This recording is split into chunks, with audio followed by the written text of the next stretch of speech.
What your advisors are hearing from their clients, are they feeling a lot more confident? They are. I think, they've had confidence in the past, but it's been confidence with hesitancy and caution.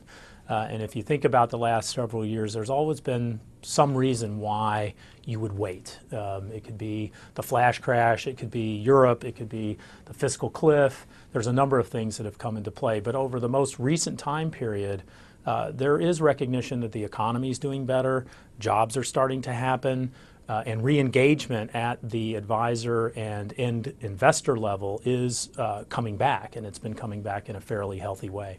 Now, have you had to actually hire more people because of, the renewed interest, if you will? Well, in a way. I mean, our model is built so we're supporting advisors, and to the extent advisors are busier, or to the extent that we have more advisors, then that does lead to increases in our overall staffing levels too. So yes, there has been some level of elevation in that comes from re-engagement and heightened level of activity. It was interesting, you mentioned all those problems in the past that kept people out, flash crash, Europe, whatever's happening in Washington. Has it changed the way advisors actually approach the clients in terms of their own messaging? Definitely. I think end investors want to know more. They want to be better educated and clear as to what the plan is and why. And so the conversation that takes place around an investment choice or a rebalancing or some level of activity engenders that much more of a dialogue between an advisor and that end client. And that's definitely at a heightened level relative to where it was in 2007 or a period like that, where people weren't sort of as concerned about the overall markets and the structure and just the integrity of the overall system. So there's a level of healthy education and discussion going on that I find quite refreshing, and it does lend itself to, why do you have an advisor? What is it about them that brings to you not just that professionalism or capability, but also relationship? How many of your advisors do you know use social media now?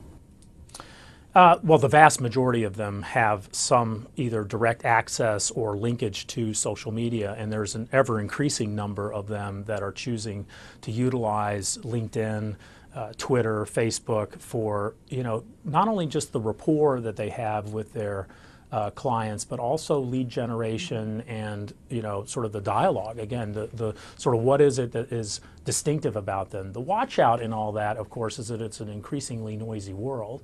And so if you're just contributing at the margin to more stuff, that's not really the preferred choice. So we spend a lot of time working with our advisors on, finding their right voice, finding the most effective way to utilize those tools as opposed to just generic access.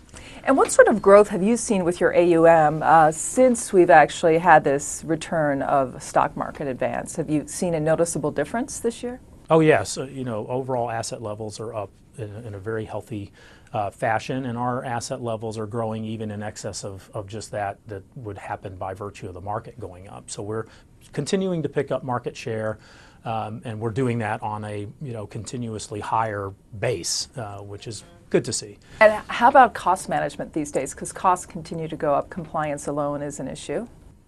Cost is always something that you have to be diligent around, and so our advisors expect us to operate very efficiently and effectively, and you've got to do both. And so in some areas of our business, we are making more investment, particularly in compliance and risk management, and in other areas we are continuing to find better, more efficient ways to run the business at lower cost incrementally, and you've got to do both.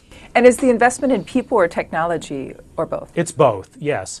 There's a heightened level of investment in technology because some of it was a carryover from the past in terms of just areas that needed more build out, and then some of it is around the human capital side, because there are certain things, fortunately, that humans still need to be involved in. So I'm thankful for that. Exactly, and one of those is around direct relationships with advisors and compliance and supervision, where it's an actual human interaction in their office or wherever they conduct business.